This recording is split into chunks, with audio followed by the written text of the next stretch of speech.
आपने अपने गार्डन में मिर्च का पौधा लगाकर रखा हुआ है, तो मिर्च में फूल तो आ रहे हैं लेकिन इसके अंदर मिर्च नहीं लगता है। जितने भी फूल आते हैं ये फूल सारे के सारे झड़ जाते हैं लेकिन मिर्चें लगती नहीं है। काफ़ी टाइम हो गया है, पौधा भी काफ़ी अच्छा खासा है, बड़ा है, आपका घना है, फिर भी ये समस्या आ रही है। तो ऐसा क्यों होता है? इसके साथ ही आज की इस वीडियो में मैं आपको बता रही हूँ एक ऐसी चीज़, एक ऐसी खाद जिसको कि फेंकने से बढ़िया है कि आप अपने मिर्च के पौधे में अगर डाल दोगे। फ्री का फर्टिलाइज़र है, बिल्कुल बहुत ही आसानी से आप इसको घर में बना सकते हैं। इसको दे करके आप अपने पौधे के ऊपर बहुत सारी अनगिनत मिर्ची ले सकते हैं। अगर आपका पौधा फूल ही नहीं बना रहा है तो बहुत सारा फ्लावरिंग होगी, फूल झड़ेंगे नहीं और मिर्च ही मिर्च आपके पौधे में निकल करके आएगी। क्योंकि मिर्च का पौधा एक ऐसा पौधा है कि ये मात्र सिर्फ एक दो फल नहीं, यानी सिर्फ एक दो मिर्चें नहीं आते हैं इसके ऊपर। जब ये फल बनाना शुरू करता है तो एक साथ बहुत सारे अनगिनत सैकड़ों मिर्चें लगती हैं। एक ही पौधे के ऊपर बहुत सारे मिर्च लगते हैं, लेकिन ज़रूरी है कि इसके अंदर जो कमी आ रही है उसको आप पूरा करो। इसके साथ ही इसके ऊपर समय समय पर कुछ केयर करना बहुत ज़रूरी होता है, जो कि इस वीडियो के बीच बीच में मैं आपको बताती रहूँगी। लेकिन सबसे पहले हम बात करते हैं खाद बनाने के लिए आपको कौन सी वो फ्री की चीज़ें चाहिए, वो कौन सी वेस्ट चीज़ें हैं जो आप फेंक देते हो। लेकिन फेंकने की बजाय अगर आप इसको मिर्च के पौधे के अंदर डालोगे तो आपका मिर्च का पौधा फलों से भर जाएगा। यहाँ पर जो सबसे पहली चीज़ है वो है आलू का छिलका। आलू के छिलके में पोटाशियम की भरपूर मात्रा पाई जाती है, जो किसी भी पौधे में अच्छी मात्रा में फल बनाने के लिए चाहिए होती है। और आलू का छिलका हमारे घर में लगभग हर रोज, हर दूसरे दिन ही निकलता है। आलू की सब्जी तो हर कोई खाता है और हर कोई बनाता है। इसको फेंकने की बजाय आप अपने पौधों में इस्तेमाल करो। इसके छिलकों को आप कई तरीके से इस्तेमाल कर सकते हैं। आप इसका लिक्विड फर्टिलाइजर बनाकर इस्तेमाल कर सकते हो, या फिर इसके छिलकों को सुखा करके आप इसका पाउडर बना करके भी इस्तेमाल कर सकते हो। लेकिन यहाँ पर हम इस आलू के छिलके का इस्तेमाल लिक्विड फर्टिलाइज़र बनाने के लिए करेंगे। ये जो आलू का छिलका आप देख रहे हैं इसको मैंने सुखा कर रखा हुआ था, यानी ये आज का आलू का छिलका नहीं है। आप चाहें तो आज जो आलू का छिलका निकलता है आपके घर में उसे इस्तेमाल कर सकते हैं, या फिर अगर आपको लगता है कि आज आपको खाद नहीं बनाना है तो इसको आप धूप में थोड़ी देर के लिए सुखा करके रख दो। इसमें कोई मॉइस्चर नहीं लगेगा तो ये छिलका आपका ख़राब नहीं होगा। और जब आपको लगे कि पौधे को चाहिए उस समय आप इसको इस्तेमाल कर सकते हैं। तो ये सूखे जो आलू के छिलके आप देख रहे हैं ये फ्रेश आलू के छिलके यानी गीले आलू के छिलके नहीं हैं। पोटाशियम के साथ साथ इसके अंदर पाई जाती बहुत अच्छी मात्रा कैल्शियम की। कैल्शियम भी मिर्च के पौधे को बहुत ज़रूरी होता है अच्छी मात्रा में मिर्च बनाने के लिए। जो खाद मैंने आपको स्टार्टिंग में दिखाया उसको बनाने के लिए 3 चीज़ें चाहिए। तो आलू के छिलकों के अलावा वो 2 और कौन सी चीज़ें हैं वो भी मैं आपको बताऊंगी। लेकिन इससे पहले कुछ बहुत ज़रूरी चीज़ें हैं, बहुत ज़रूरी केयर टिप्स है मिर्च के बारे में, जो कि अगर आप नहीं करोगे तो चाहे आप कोई भी खाद दो आपके पौधे के अंदर मिर्च नहीं लगेगी। जो फूल आएंगे वो सूख करके झड़ जाएंगे। सबसे पहली चीज़ तो आपको मिर्च का पौधा लगाते समय ही ध्यान रखना चाहिए। मिर्च के पौधे की जो मिट्टी है ना, बहुत अच्छी मिट्टी आप बनाना। इसके अंदर आप कंपोस्ट की मात्रा ज़रूर डालना। नॉर्मल मिट्टी के साथ आधी आप कंपोस्ट ले लो। कंपोस्ट में आप गोबर की खाद या फिर वर्मी कंपोस्ट ले सकते हैं। आप देख सकते हैं कि इसकी जो मिट्टी है कितनी भुरभुरी है, ये सिर्फ हाथ से तोड़ने से ही टूट रही है। तो आप अपनी मर्जी का मिट्टी बनाओ, लेकिन मिट्टी आपकी भुरभुरी होनी चाहिए। इसके साथ ही इसके अंदर अच्छी मात्रा कंपोस्ट की आप ज़रूर डालना। ये तो पौधे को लगाते समय आपको ध्यान रखना है कि कंपोस्ट की मात्रा इसके अंदर मिलानी है मिट्टी में। लेकिन इसके अलावा भी जैसे जैसे आपका पौधा बड़ा होता चला जाता है, स्टार्टिंग में आप पौधा लगाते हो या फिर बीजों से लगाते हो, जैसे जैसे पौधा बड़ा होता चला जाता है तो इसकी मिट्टी में महीने में कम से कम एक बार 2-4 मुट्ठी कोई ना कोई कंपोस्ट आप ज़रूर से डाल दो। कंपोस्ट आपकी मर्जी का है, चाहे आप वर्मी कंपोस्ट डालो, चाहे गोबर की खाद डालो, चाहे आप पत्तों की खाद डालो, या फिर आपने घर में किचन वेस्ट से कंपोस्ट बना करके रखा हुआ है आप उसको डालो। ये बहुत ज़रूरी नीड है, क्योंकि जितने भी ऐसे प्लांट होते हैं ना जिसके अंदर बहुत सारे फ्रूट एक साथ बनते हैं तो उसको बहुत ज़्यादा खाने की ज़रूरत होती है।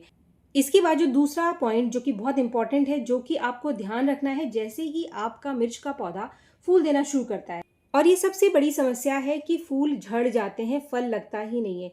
तो फूल झड़ने के पीछे 3-4 कारण है। सबसे पहला कारण है कि आप अपने पौधे को पानी उस समय बहुत ज़्यादा ना दें। मिट्टी मॉइस्ट रखें, पानी की कमी नहीं होनी चाहिए। लेकिन अगर मिट्टी आपकी बहुत ज़्यादा गीली रहेगी तो जो फूल है ना स्ट्रेस में चले जाते हैं और सूख करके झड़ जाते हैं। इसके साथ जो समस्या आती है वो होती है न्यूट्रिशन की कमी की वजह से। जो खाद मैं आगे आपको बता रही हूँ उसको आप डालो, आपके पौधे में न्यूट्रिशन की कमी कभी भी नहीं आएगी। जो तीसरा कारण है वो है पॉलिनेशन की कमी। तो अगर आपका गार्डन है, चाहे आपने छत पे उगा रखा है, चाहे बालकनी में उगा रखा है मिर्च के पौधे, तो आप इसको वहां पर रखो, इस पॉट को, अगर आपने पॉट में लगा कर रखा हुआ है जहां पर आसपास कुछ फूलों के पौधे हो। आपने अक्सर देखा होगा कि जो मधुमक्खियां हैं वो फूलों के पौधों के आसपास ही घूमती हैं। ऐसी जगह पर अगर आप रखोगे तो पॉलिनेशन की जो समस्या है वो कम हो जाएगी और आपके पौधे में लगने वाले जो फूल है ना वो फल भी बनाएंगे। चौथा कारण है पौधे में धूप की कमी। अगर आपके मिर्च के पौधे को बहुत कम धूप मिल रही है तब भी जो इसके फूल है ना, पहले तो कम फूल लगेंगे और लगेंगे भी तो ये सूख करके झड़ जाते हैं। तो फ्रेंड्स, यहाँ तक तो मैंने आपको कुछ पॉइंट्स बताए जिसकी वजह से फूल झड़ जाते हैं। अगर आपको अपने पौधे की ग्रोथ को बढ़ाना है, इसको ज़्यादा घना करना है, तो समय समय पर आप इसकी गुड़ाई ज़रूर से करते रहिए। मिर्च एक ऐसा पौधा है जिसकी मिट्टी में जितना ज़्यादा एरेशन बना रहेगा, जितनी आप 15 से 20 दिन के अंतर पर एक बार गुड़ाई करते रहेंगे, तो आपके पौधे की जो जड़ है ना वो ज़्यादा ग्रोथ करेगी, ज़्यादा नई ब्रांचेस निकालेगी। इसके साथ ही समय समय पर इसके जो नीचे के पत्ते हैं, नीचे की जो ब्रांचेस आपको बहुत नीचे हैं, उनको आप हटा दीजिए। तो फ्रेंड्स, अब आपने पौधे की मिट्टी की गुड़ाई कर ली, तो अब समय है इसको खाद देने का। आप चाहे अपने पौधे को कंपोस्ट दो या ना दो, जो खाद मैं आपको बता रही हूँ इसको बस आप अपने पौधे को दे दो। जितने भी न्यूट्रिशन है ना आपके पौधे को, वो सारे के सारे मिल जाएंगे। इस खाद को बनाने के लिए सबसे पहली जो चीज़ हमारे पास है वो है सूखे आलू के छिलके। आप चाहें तो गीले आलू के छिलके भी ले सकते हैं, जिनको आपने सुखाए ना हो। इस खाद को बनाने के लिए मैंने ले लिया है प्लास्टिक का डब्बा। आपको भी कोई भी कंटेनर चाहिए जिसमें आप ये लिक्विड फर्टिलाइजर बना सके। अब ये जो आलू के छिलके हैं, यहाँ पर सारे के सारे आलू के छिलकों को मैं इस डब्बे के अंदर भर लूंगी। ये जो आलू के छिलके थे वो थे 4 सूखे आलू के छिलके। इसके साथ ही यहाँ पर हम मिलाने वाले हैं 2 और चीज़ें, जिससे पौधे को पूरा ही न्यूट्रिशन मिलेगा और कोई भी कमी पौधे की मिट्टी में नहीं आएगी, क्योंकि हमारे पौधे को पोटाशियम के अलावा भी और चीज़ें चाहिए। इसके लिए यहाँ पर सबसे पहली चीज़ जो मैं ले रही हूँ, यानी जो दूसरे नंबर की चीज़ है, वो है कॉफ़ी पाउडर। अगर आपके पास कॉफ़ी पाउडर के पैकेट हैं तो सिर्फ एक पैकेट आपको लेना है। अगर आपके पास डब्बे में कॉफ़ी पाउडर है तो फिर आप आधा चम्मच कॉफ़ी पाउडर यहाँ पर डाल देंगे। इसके साथ जो दूसरी चीज़ आप देख रहे हैं, यानी जो तीसरे नंबर की चीज़ है, वो है अंडे का छिलका। फ्रेंड्स, अंडे का छिलका कैल्शियम की कमी को पूरा करेगा और मिर्च एक ऐसा पौधा है जिसमें चाहिए अच्छी मात्रा में कैल्शियम। अगर आप इस अंडे के छिलके को नहीं डाल रहे हैं तो जो आलू का छिलका हमने इस्तेमाल किया है ना, उसके अंदर भी कैल्शियम पाया जाता है। जो हमने कॉफ़ी पाउडर इस्तेमाल किया है उसके अंदर भी कैल्शियम पाया जाता है। लेकिन अगर आप अंडे खाते हैं तो ये अंडे का छिलका, इसको आप इस्तेमाल इसके अंदर ज़रूर से कर लेना। अंडों के छिलके का कुछ इस तरीके से आप चूरा बना लेना और चूरा बना करके ही आप इसको इसके अंदर डालना। अंडों के छिलकों से फास्फोरस की भी अच्छी मात्रा मिल जाती है नेचुरल तरीके से। तो यहाँ पर हमने 3 चीज़ें इस डब्बे के अंदर डाल करके, अब आपको इसके अंदर पानी डाल करके इसको भिगो करके कम से कम रात भर के लिए आपको इसको छोड़ देना है। मैंने ये ढक्कन वाला डब्बा लिया था तो मैं इसका ढक्कन लगा करके इसको रात भर के लिए मैं ऐसे ही छोड़ दूंगी। रात भर यानी कि एक दिन के लिए, लगभग 24 घंटे के लिए आप इस लिक्विड फर्टिलाइज़र को बना करके ऐसे ही रख दो, क्योंकि जितनी भी चीज़ें हमने इसके अंदर मिलाई है इसको घुलने में टाइम लगेगा। अब ये जो रिजल्ट आप देख रहे हैं ये अगले दिन का है। मात्र एक दिन के लिए मैंने भिगो करके रखा हुआ था। मैंने सुबह के टाइम उस लिक्विड फर्टिलाइज़र को बना करके रखा था और अगले दिन का ये सुबह का टाइम है। तो आप देख सकते हैं कि हमें जो चीज़ चाहिए, जो लिक्विड फर्टिलाइज़र हमको चाहिए, वो अभी बन करके तैयार हो गया है। इसको इस्तेमाल हमें पौधे में कैसे करना है, इसको इस्तेमाल करने के लिए अब इस लिक्विड फर्टिलाइज़र को आपको छान लेना है। छानने के बाद जो ये बाकी का हिस्सा बच गया है, यानी जो सॉलिड पार्ट है, इसको फेंकने की बजाय इसके अंदर एक दिन के लिए और पानी डाल करके भिगो करके आप रख दो और अगले दिन फिर से इस लिक्विड फर्टिलाइज़र का इस्तेमाल आप किसी और पौधे में कर सकते हैं। और ये जो सॉलिड बच जाता है इसका आप कंपोस्ट बिन में डाल करके कंपोस्ट बना सकते हैं, यानी अभी भी ये वेस्ट नहीं हुआ है। अब जो हमारा ये लिक्विड फर्टिलाइज़र बन करके तैयार हुआ है, इसके अंदर आपको मिलाना है थोड़ा सा और पानी, यानी कि इसको डाइल्यूट कर लेना है। और डाइल्यूट करके ये जो लिक्विड फर्टिलाइज़र है इसको मैं पूरा का पूरा अपने एक ही पौधे में, उसी पौधे में देने वाली हूँ जिसको मैंने आपको दिखाया है। मेरा पौधा काफ़ी बड़ा है, काफ़ी घना है, तो इसीलिए उसी के अंदर ये पूरा का पूरा खाद मैं देने वाली हूँ।